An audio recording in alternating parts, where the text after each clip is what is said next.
everybody. It's your old friend Crunchy Frog here this morning, as usual. Or evening in the Minecraft world. The mob farm has basically been built. And as you can see, it's doing its thing.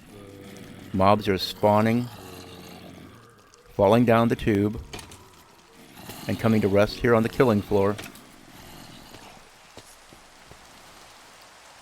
As you can see, I've been playing with it a little bit. I had to do some modifications off camera because all the mobs were dropping and instantly dying. Now, I don't know why that is, but I'm guessing it's because I had it too far of a drop. You want these mobs to drop because you want them to be one-hit kills. So you can basically go in there and punch them with your hands and kill them because they're one-hit kills. They've taken a lot of fall damage.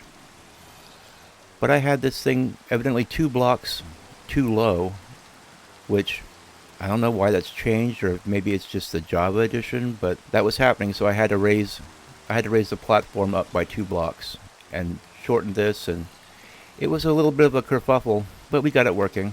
Now the sun should be setting here any second, and I'm kind of just sort of waiting for these mobs to accumulate. Ideally, I'd want to have looting 3 on my sword, but that'll come later, after I have the villager trading hall going.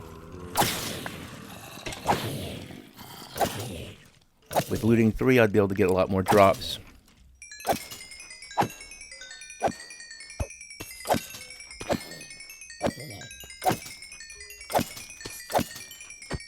You just watch all the XP pouring in.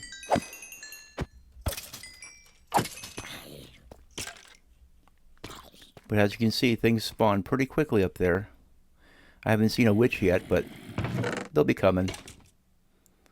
Just look at all these bones, these arrows, these bows.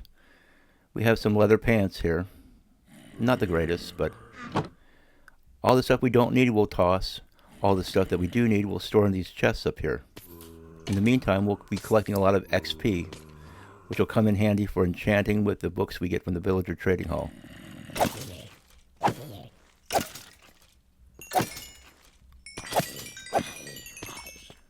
But anyway, the mob farm's not complete yet because I still have to build these walls up and put a ceiling on here. And then, which the ceiling will be made completely of glass. And then, later on, down the road further, I'll be building an outer shell so this villager, or this mob farm, doesn't look quite as hideous. Okay, now that all that has been crafted, we are here on the 2nd floor, and this is where I'm going to put my enchanting setup.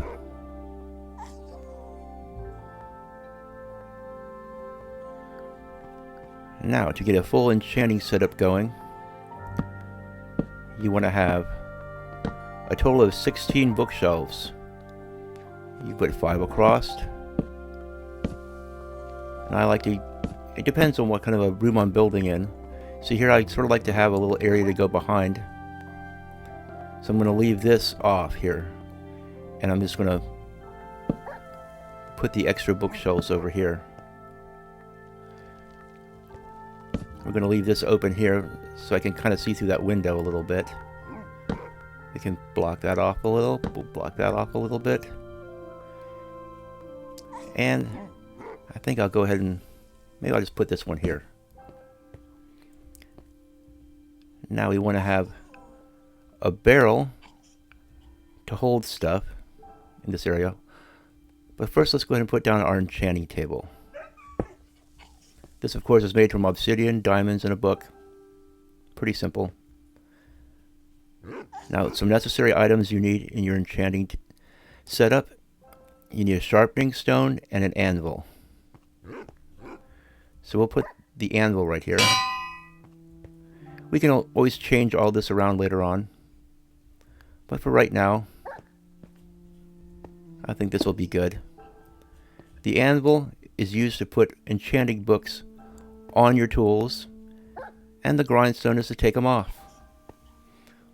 So if I screw up an enchantment or it doesn't give me the enchantment I want, I can just grind it off on there and try again. Now we're going to put this somewhere handy, but we don't want to put anything in these rows right here that block this enchanting table's access to the library. Because you see it's getting all its extra levels of knowledge from those books. So I think what I'm going to do is I'm going to go ahead and put it in the floor down here. Like so. And we can put our lapis in there because you don't want to run down to the storage room and come up every time you want to get lapis. And you need lapis to enchant. So let's go ahead and try our first enchantment in this world. Pop some lapis in there. Pop in our diamond pickaxe. And it says Unbreaking 3 question mark, which means it might have something else on it. Let's hope we got lucky. Well, efficiency 4, Unbreaking 3 is good, but it's not what I'm looking for. So I'm going to go over here. What I'm looking for is Fortune 3. I'm holding out hope for that ultimate pickaxe. So let's try it again. Sometimes you get lucky, sometimes you get very unlucky. Oh, very unlucky. Well, let's try it again. Pop that in there. Grind off the enchantment. And let's try it again. You see, each time I do that, it takes 3 of my experience levels out. Once again, not what I'm looking for. I'm down to 34 levels. You see, that's why I built that mob farm over there. Because we might have to go back and slay a bunch more monsters and get our levels back up so we can keep doing this until we get what we want. And sometimes this is very maddening. Efficiency 4, Unbreaking 3. So you see, that's 2 of the 3 enchantments that I want. I also want Fortune 3. I know that's asking for a lot, but we have one more chance, and then we're going to have to go back to the mob farm.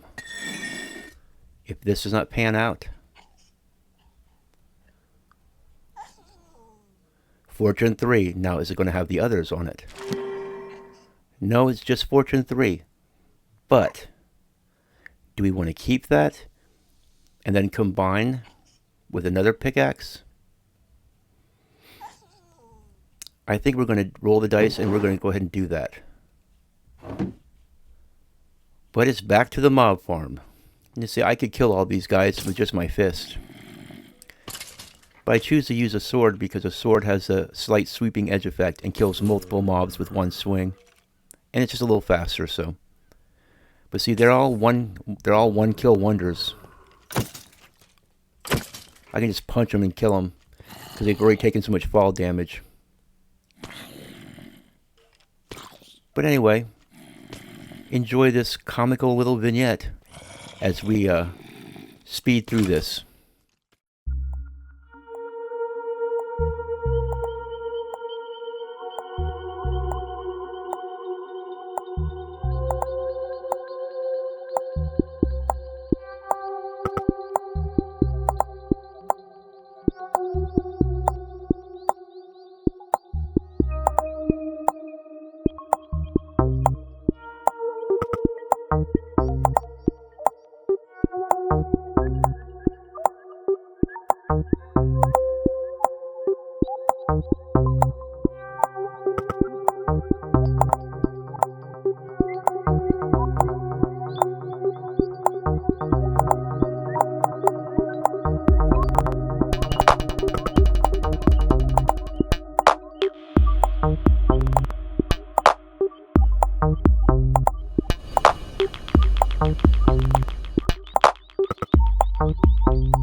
Okay, I got some extra levels also because I wanted to do some extra enchanting, and you never know. It's always good to get insurance level so you don't have to make that trip too many times.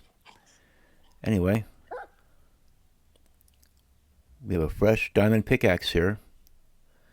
And we're going to see if we can get some, what was it? I need to get some lapis out. That's why I have that barrel right there. Okay, we're going to try to get Unbreaking 3 and hopefully Fortune, or not Fortune, we have that already. Well, we have Unbreaking 3. We need Efficiency also. So we're going to pop this back in here and try it again.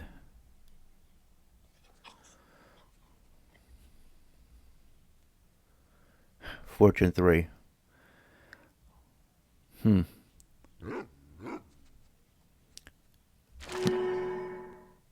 Well, it's got Efficiency 4 on it. Oh my goodness. Well, let's go ahead and grind off just the Fortune one. And let's hope for Unbreaking. So we need to have Unbreaking on it.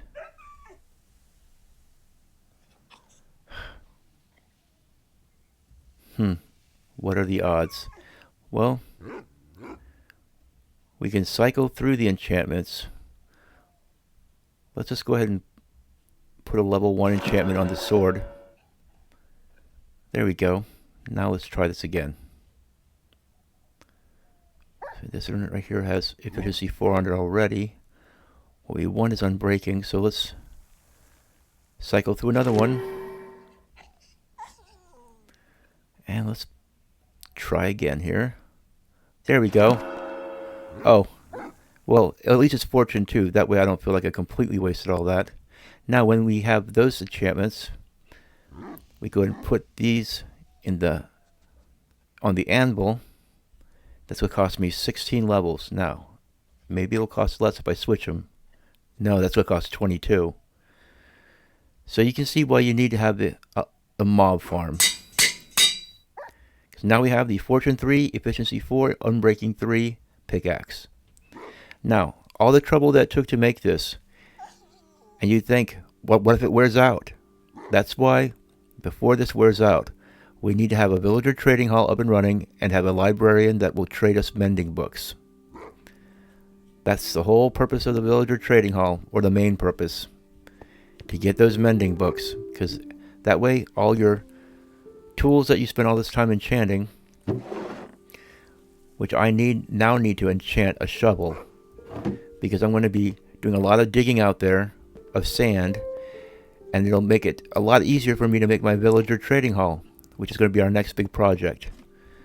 So it's back to the mob farm to get more levels, but I won't put you through all that. And we're back to enchant our shovel. Okay. Now what we want on the shovel is just Unbreaking and Efficiency. And that one's going to be Efficiency 3, which might be good enough, but let's just go ahead and cycle these on that sword. Efficiency 4. Very good. And Unbreaking 3. Perfect. That's the shovel that we're going to be using to help clear out all that sand over there to build our villager trading hall. So I'm going to go over there, off camera of course. I might record a sped up clip or something, but it's not too exciting. But way off there in the distance, we're going to be building our villager trading hall. That's going to be the next big project. We want to get that built so that we can get our mending book. And then we can start using our incredible new pickaxe without worrying about it breaking. But let's go ahead and end this episode with the feeding of the cows. As you can see, their number has somewhat diminished since the last time you saw. Well, let's just say I stocked up on beef. But now it's time to replenish their numbers, because the boys gotta eat, you know. Oh, look how happy they are. The hearts. Them longhorn cattle.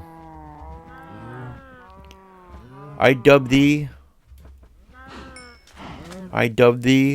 sirloin. I'm not going to kill you. Just give you a little love tap. Just tenderize you a little bit. Anyway, that's going to be it for this episode. I don't know if I showed this to you, but I put some chests here by my garden. Now that I have a Fortune 3 pickaxe, I can start really raking in the potatoes and the carrots here.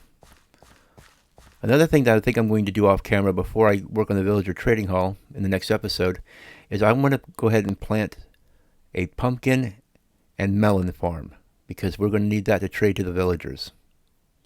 But anyway, I guess that'll be it for now. This is your old boy Crunchy Frog saying have a good day.